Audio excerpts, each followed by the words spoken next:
Hi friends, அனைவருக்கும் வணக்கம். இப்போ இருக்கக்கூடிய பெரும்பாலான பிரச்சனைகளில் இந்த நரைமுடி பிரச்சனையும் ஒன்றுங்க. இந்த நரைமுடி பிரச்சனையை பார்த்தீங்கன்னா இப்போ அதிகமாயிட்டே வருது. அது வந்துட்டு சின்ன குழந்தைகளுக்கு அதிகரிச்சிருக்குது அப்படின்னு சொல்கிறாங்க. இது ஏன் வருது அப்படின்னு பார்த்தா ஜீன் மூலமாகவும் வருதுன்னு சொல்கிறாங்க. அப்படி இல்லைனா அவங்களுடைய உணவு பழக்கங்கள் எப்படி எடுத்துக்கிறாங்க அதை பொறுத்து தான் அவங்களுடைய முடியோட வளர்ச்சியாக இருக்கட்டும், முடியோட ஆரோக்கியமாக இருக்கட்டும், எதுவுமே நம்மளால் சொல்ல முடியும்.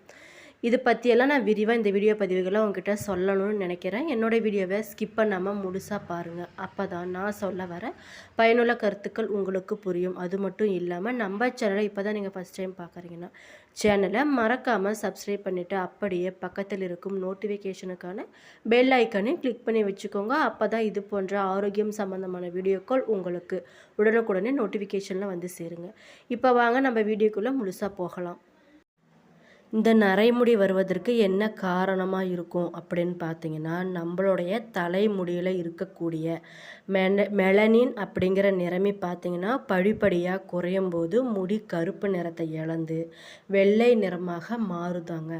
இந்த நரைமுடி வரதுக்கு பார்த்திங்கன்னா நிறைய பல காரணங்கள் சொல்லலாம். எப்படின்னு பார்த்திங்கன்னா, வயதான நிலை, மரபியல் காரணமாக வரலாம், மன அழுத்தம் அதிகமாக இருக்கிறவங்களுக்கு நரைமுடி வருதான், ஊட்டச்சத்து குறைபாடு, புகைப்பிடித்தல், ரசாயனம் பயன்படுத்துறது, இது மாதிரி மூலமாகவும் நரைமுடி வருவதற்கு நிறைய வாய்ப்பு இருக்கிறதா ஆய்வில் சொல்லியிருக்காங்க.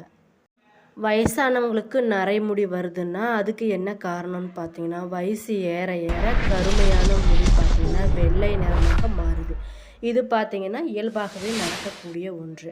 மரபியல் காரணமாக எப்படி வெள்ளை முடியாக மாறுதுன்னு பார்த்தீங்கன்னா, குடும்பத்தில் யாருக்காச்சும் சின்ன வயசுலேயே நரைமுடி இருந்துச்சுன்னா அவங்களுக்கும் வரதுக்கு வாய்ப்பு இருக்குது அப்படின்னு சொல்கிறாங்க. மன அழுத்தம் காரணமாக வருது அப்படிங்கிறாங்க. அது எப்படின்னு பார்த்தீங்கன்னா, அதிகப்படியாக நாள்பட்ட மன அழுத்தம் மற்றும் பதட்டம் இதெல்லாம் தான் இளநரைக்கு முக்கிய காரணமாக இருக்கும் அப்படின்னு சொல்கிறாங்க.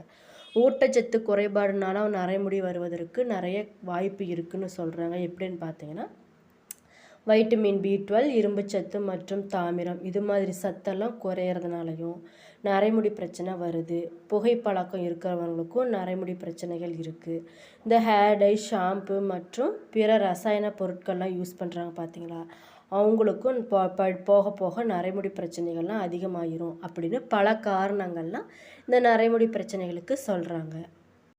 இதை எப்படி குறைக்கலாம், இந்த நரைமுடி வராமல் எப்படியெல்லாம் தடுக்கலாம் அப்படின்னு பார்த்தீங்கன்னா, சத்தான உணவு சாப்பிட்றது மூலமும், மன அழுத்தத்தை நம்ம அதிகமாக எடுத்துக்கக்கூடாது, இயற்கை வைத்தியத்தின் மூலமாகவும் நம்ம நரைமுடியை கட்டுப்படுத்தலாம், எண்ணெய் மசாஜ் செய்யலாம். இது மாதிரி நிறைய நம்ம பண்ணும்போது நம்மளுடைய முடியை பாதுகாக்கலாம். நரைமுடி பிரச்சனைகளை படிப்படியாக குறைச்சி கட்டுப்படுத்தலாங்க. இது மட்டும் இல்லாமல் நம்மளுடைய வயிற்றில் நிறைய பித்தம் இருந்தாலும் இளமையிலேயே வெள்ளை முடி வருவதற்கு நிறைய வாய்ப்பு இருக்குதுங்க. மனபாரத்தினாலும் மன அழுத்தத்தினாலும் இருந்தாலும் நரைமுடி வர்றதுக்கு நிறைய வாய்ப்பு இருக்குது அப்படின்னு சொல்லி ஆய்வில் சொல்லியிருக்காங்க. அது மட்டும் இல்லாமல் சுகாதாரம் இல்லாத தலை இருந்தாலும் வெள்ளை முடி வர நிறைய வாய்ப்பு இருக்குது. ஹார்மோன் குறைபாடு காரணமாகவும் இளமையிலே பார்த்திங்கன்னா நரைமுடி வர்றதுக்கு நிறைய வாய்ப்பு இருக்குங்க. இப்போல்லாம் பார்த்திங்கன்னா 25 வயசுலேருந்து நரைமுடி வருவது ஒரு இயற்கையான விஷயமாக ஆயிடுச்சுங்க. இந்த வயசுக்கு முன்னாடி நரைமுடி வந்தால் அதை இளநரை அப்படின்னு சொல்கிறோம். இந்த தலைமுடி நரைக்க துவங்கும்போது 20 வயதுலேயே ஆரம்பிக்குதாங்க. உலகிலேயே தாமதமாக நரைக்கவும் ஆரம்பிக்குது. ஆப்பிரிக்க மக்களுக்கு பார்த்திங்கன்னா 30 வயதுக்கு மேலே தான் அவங்களுக்கு நரைக்கவே துவங்குதாங்க. அது மட்டும் இல்லாமல் நம்மளுடைய தோலில் இருக்கக்கூடிய மெலோனசைட்ஸ் என்ற நிறமி தான் தலைமுடி, தோலுக்கு நிறம் இது மாதிரியெல்லாம் நிறத்தை கொடுக்கக்கூடிய ஒரு நிறமியாக இருக்குது. இந்த நிறமியோட உற்பத்தி பார்த்திங்கன்னா படிப்படியாக குறைய தொடங்கும்போது நம்மளுடைய தலைமுடியும் நரைக்க ஆரம்பிக்குமாங்க. சுற்றுச்சூழல இருக்கக்கூடிய மாசு, ஊட்டச்சத்து குறைபாடு, குறிப்பாக சொல்லணும்னா B12, B6, புரதம், இரும்பு, தாமிரம் இது மாதிரியெல்லாம் குறையிறதுனால இளநரை வர்றதுக்கு நிறைய வாய்ப்பு இருக்காங்க. சிலருக்கு பார்த்திங்கன்னா தைராய்டு ஹார்மோனுக்கும் இளநரைக்கும் நிறைய தொடர்பு இருக்குதுன்னு சொல்கிறாங்க. சுவாச கோளாறுகள், ஆஸ்துமா, சிகரெட் பழக்கம், மன அழுத்தம், அதிக நேரம் சூரிய வெளிச்சத்தில் இருக்கிறது, அது மட்டும் இல்லாமல் அதிலிருந்து வரக்கூடிய புற ஊதா கதிர்களோட பாதிப்பு, புற்றுநோய், மலேரியா, சில நோய்களுக்கு சாப்பிடும் மருந்துகள், இது மாதிரி நிறைய சொல்லிக்கிட்டே போகலாம். இதுக்கெல்லாம் என்ன தீர்வு? இதை எப்படி குறைக்கிறது? இந்த இளநரையை எப்படி கட்டுப்படுத்தலாம்? அப்படிங்கிறத பற்றி இப்போ பார்க்கலாம். ஃபஸ்ட்டு நம்மளுடைய இளநரைக்கு பெஸ்ட்டாக எதை சொல்லலாம் அப்படின்னு பார்த்தீங்கன்னா, கருவேப்பிலை தாங்க. இந்த கருவேப்பிலை பார்த்திங்கன்னா மிக மிக முக்கியமான ஒன்றாக உணவுப் பொருட்களை நம்ம எடுத்துகிட்டு வந்துட்டுருக்கோம் இப்போ வரைக்கும்.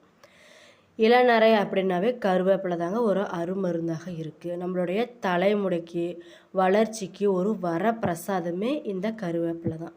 இந்த கருவேப்பிலை உணவில் அதிகமாக எடுத்துக்கலாம், அல்லது 4-5 இலைகளை கழுவி தினமும் சாப்பிட்டு வந்தாலே பல நன்மைகள் நமக்கு கிடைக்குதுங்க. இந்த கருவேப்பிலையை தூளாக்கி கூட தலையில் தேய்ச்சி குளிச்சுட்டு வரும்போது இளநரை படிப்படியாக மறைய தொடங்குதாங்க. தலைமுடியும் கருகருன்னு வளர ஆரம்பிக்குதாங்க. அது அப்படி இல்லைன்னா தேங்காய் எண்ணெயை லேசாக சூடுபடுத்தி கருவேப்பிலை போட்டு ஒரு நாள் இரவு முழுவதும் ஊற வச்சுருங்க.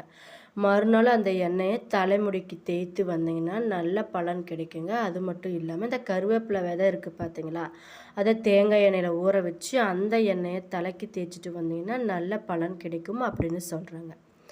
அடுத்ததாக நம்ம என்ன பார்க்க போகிறோம் அப்படின்னு பார்த்தீங்கன்னா, நெல்லிக்காய். தினமும் ஒரு நெல்லிக்காய் சாப்பிட்டு வந்தோம்னாவே போதும், நிறைய பலன் அதில் இருக்குது. நெல்லிக்காய் பவுடருடன் சிறிது எலுமிச்சை சாறு கலந்து தலையில் அப்ளை செஞ்சு ஊற விடணும். அதுக்கப்புறம் 1/2 மணி நேரம் கழித்து தலையை கழுவிட்டாவே நரைமுடி பிரச்சனை படிப்படியாக குறைய தொடங்குதாங்க. வெங்காயத்தை அரைச்சி சாறு எடுத்து அதை முடியோட ஸ்கேல்பில் படும்படி ஊற வச்சுக்கோங்க. 20 நிமிஷம் கழித்து கழுவுனாவே நல்ல ரிசல்ட் இருக்குமாங்க. இதனால் முடிக்கு தேவையான சத்துக்களும் கிடைக்குதுன்னு சொல்கிறாங்க. வெங்காயம் வழங்குவதுடன் நிறத்தையும் மாற்ற நிறைய பயன்படுதாங்க. தலையில் தொற்றுக்கள் இருந்தால் கூட இந்த வெங்காய சாறை தேய்க்கும் போது தொற்றுக்கள் எல்லாம் போய் நல்ல ஒரு ஃப்ரெஷ்ஷான லுக்கை நமக்கு கொடுக்கும் அப்படின்னு சொல்கிறாங்க. அடுத்து நம்ம என்ன பார்க்க போகிறோம் அப்படின்னு பார்த்தீங்கன்னா, செம்பருத்தி இலைங்க. செம்பருத்தி இலை பார்த்திங்கன்னா நம்ம ஊர்களில் எளிதாக கிடைக்கக்கூடிய ஒரு பொருள் தான். இந்த செம்பருத்தி பூக்கள், செம்பருத்தி இலை இவை இரண்டுமே அபார பலனை தரக்கூடிய ஒரு மருந்தாகவே நம்மளுடைய இளநரைக்கு இருக்குங்க. இதை பார்த்திங்கன்னா நன்றாக கழுவி அரைச்சி தலைக்கு பூசி ஊற வச்சு ஒரு 1/2 மணி நேரம் ஊற வச்சு கழுவுனோம்னாவே நரமுடி பிரச்சனைக்கு நல்ல ஒரு தீர்வு கிடைக்கும்னு சொல்கிறாங்க. இந்த செம்பருத்தி பார்த்திங்கன்னா தலைமுடிக்கு நல்ல ஊட்டச்சத்து தரக்கூடிய பண்புகள் அதில் நிறைய இருக்குது அப்படின்னு சொல்கிறாங்க. அடுத்து நம்ம என்ன பார்க்கலாம் அப்படின்னு பார்த்தீங்கன்னா, நம்மளுடைய சமையல் அறையில் அன்றாடம் பயன்படுத்தக்கூடிய ஒரு உணவுப் பொருள் என்னன்னு பார்த்தீங்கன்னா வெந்தயம். இந்த வெந்தயத்தை வச்சியும் இளநரையை நம்ம கட்டுப்படுத்தலாம் அப்படின்னு சொல்கிறாங்க. வெந்தயத்தை அரைச்சி தினமும் தலையில் நன்கு ஊற வைத்து கழுவி வந்தாலே நாளடைவில் முடி கருமையாக மாறுமாங்க. தேங்காய் எண்ணெயில் வெந்தயத்தை ஊற வச்சோம் தினமும் தடவிட்டு வந்தோம்னாவே நல்ல பலன் கிடைக்கும் அப்படின்னு சொல்கிறாங்க. குறிப்பாக சொல்லணும்னா நமக்கு யாருக்குமே தெரியாத ஒன்று என்னன்னு பார்த்தீங்கன்னா கேரட் ஜூஸ். இந்த கேரட் ஜூஸ் குடித்தாலும் வெள்ளை முடி அதிகமாக வளருவது தடுக்கப்படுதாங்க. அதே போல் எள்ளு விதைகளை அரைச்சி பாதாம் எண்ணெயில் சேர்த்து கலந்துட்டு அதை தலையில் தடவி ஊற வச்சு ஒரு 1/2 மணி நேரம் ஊற வச்சு தலைக்கு குளித்தோம்னா வெள்ளை முடி பார்த்திங்கன்னா படிப்படியாக மறைய துவங்குமாங்க. குறிப்பாக சொல்லணும்னா இயற்கை முறையில் தயாராக்கக்கூடிய ஷாம்புகள், இயற்கை முறையில் விளையிற மருதாணி, அவுரி இலை இது மாதிரிலாம் காய வச்சு பொடியாக்கி கலரிங் செய்ய நம்ம பயன்படுத்திக்கலாம். வேதிப்பொருட்களோட அதாவது செயற்கை முறையில் தயாரிக்கக்கூடிய ஷாம்புகள் எதையும் அதிகமாக நம்ம பயன்படுத்த வேண்டாம். திருமணம், பார்ட்டி, பண்டிகையில் இது மாதிரி டைமில் அவசியமாக இருந்தது அப்படின்னா மட்டும் யூஸ் பண்ணிக்கோங்க. அதிகமாக யூஸ் பண்ண வேண்டாம். குறிப்பாக எந்தெந்த டைமில் நீங்கள் கவனிக்கணும்னு பார்த்தீங்கன்னா, பெண்களுக்கு மாதவிடாயின் போது அதிக இரத்தப்போக்கு இருந்தால் இரத்த சோகை உள்ளதா அப்படின்னு சொல்லிட்டு செக் பண்ணிக்கோங்க.